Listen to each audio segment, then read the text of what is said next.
The fact that the START agreement was signed in Prague yesterday proved that it was the right decision.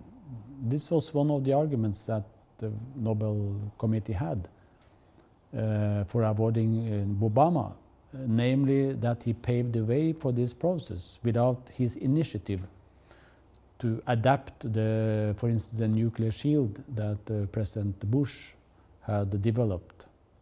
These plans for nuclear shield, without adapting that so that it could be acceptable for the Russians, we wouldn't have had the signing of the START agreement yesterday. And there are a number of other things that could be mentioned as well.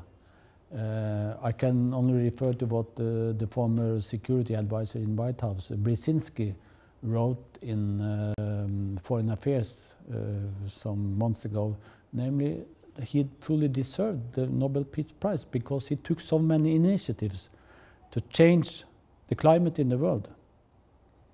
And that was sufficient. I mean, who else has done more to get the world on a better track than President Obama did last year?